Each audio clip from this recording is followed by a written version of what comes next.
4টি ডিম দিয়ে এতগুলো পিঠা তৈরি করে ফেলতে পারবেন সন্ধ্যার নাস্তা হিসেবে কিংবা বাচ্চাদের টিফিনে। প্রথমে 4টি ডিম ভেঙে দিয়ে দিতে হবে। এবারে ডিমগুলোকে ভালোভাবে মিশিয়ে নিয়ে এখানে 1.5 কাপ পরিমাণ চিনি দেওয়া হয়েছে। যারা মিষ্টি একটু বেশি পছন্দ করেন তারা বাড়িয়ে দিতে পারেন। চিনি একটু মিশিয়ে স্বাদমতো লবণ, 1 টেবিল চামচ টেস্টি সল্ট, 1 টেবিল চামচ বেকিং পাউডার এবং 1 টেবিল চামচ মরিচের গুঁড়া দিয়ে একটু ভালোভাবে মিশিয়ে নিতে হবে। এবারে 2 বাটি আটা চালনা দিয়ে চেলে মিশিয়ে নেওয়া হয়েছে। এখানে আটা বা ময়দা দুটির যে কোনো একটি ইউজ করা যায়। আটার মাখা তৈরি করে একটি কাপড় দিয়ে ভালোভাবে ঢেকে রাখা হয়েছিল 30 মিনিটের মতো। এরপরে আটা বের করে নিয়ে আর একটু ভালোভাবে মাখিয়ে 5টি পিস করা হয়েছে। এবার একটি পিস থেকে একটু মোটা করে বেলে নিতে হবে। একটু আটার গুঁড়ি দিয়ে বেলে নিলে খুব সহজে গোল হয়, নয়তো আটাটি আটকে পড়বে। মিডিয়াম মোটা রেখে নতুন সাটে থাকা ক্লিপটি ইউজ করা হবে। এবার একটি বাটার গোল মুখ দিয়ে গোল গোল করে পিঠার আকৃতি তৈরি করে নেওয়া হয়েছে। গোল গোল অংশ এবং পাশে থাকা অংশগুলো আলাদা আলাদা করে নিয়ে প্রতিটি পিঠা দিয়েই এক একটি ডিজাইন তৈরি করা হবে। গোল একটি অংশ দিয়ে সুন্দর একটি পিঠা তৈরি করা হলো। আপনারাও যে যার মতো যে ডিজাইন পারেন সেরকমের করে নেবেন।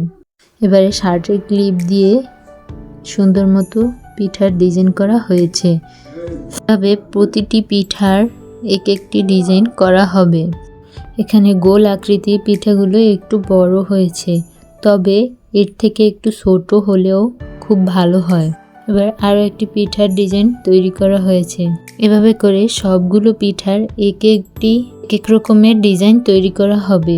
এভাবে মুড়িয়ে মুড়িয়ে আরেকটি পিঠার ডিজাইন করা হয়েছে। এরপরে কাঁটা চামচ এবং বাচ্চাদের ওষুধের ড্রপ ধুয়েও কিন্তু সুন্দরভাবে ডিজাইন করতে পারেন। এভাবে সবগুলো পিঠা এক এক রকমের তৈরি করা হলো। এই পিঠাগুলো বেশি বড় হলে খেতে ভালো লাগবে না, তবে ছোট ছোট আকৃতির হলে দীর্ঘদিন সংরক্ষণ করেও খাওয়া যায়। অল্প পরিমাণে আটা নিয়েও কিন্তু অনেকগুলো পিঠা তৈরি করা যায়। এখানে যেটুকু আটা নেওয়া হয়েছে সবগুলো আটা দিয়েই এক এক রকমের ডিজাইন তৈরি করা হয়েছে। একটি পিঠা ফুল আকৃতি তৈরি করে আবার চাকু দিয়েও কিছু পিঠা আরভাবে কেটে নেওয়া হয়েছে। বাচ্চাদের বাইরের খাবার না দিয়ে এরকমের বাসায় তৈরি পিঠা তৈরি করেও দেওয়া যায়। এই রুটির আকৃতি করে টমেটো সসের বোতলের মুখ থেকে এই সুন্দর ডিজাইনটি করা হলো।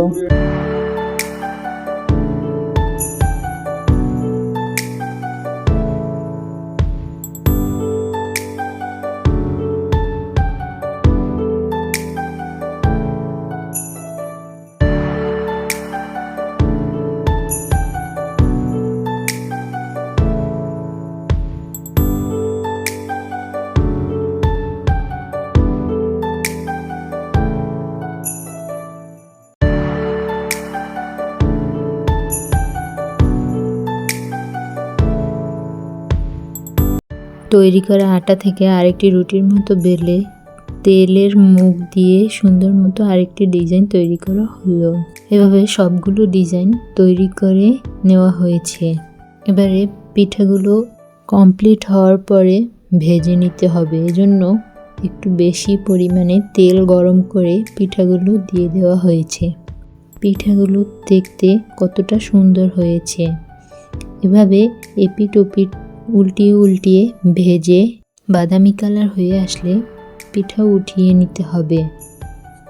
এবার একটি চালনায় রেখে সবগুলো পিঠা ভেজে নেওয়া হয়েছে। এভাবে বিস্কুট পিঠা তৈরি করে দীর্ঘদিন পর্যন্ত সংরক্ষণ করে খাওয়া যায়।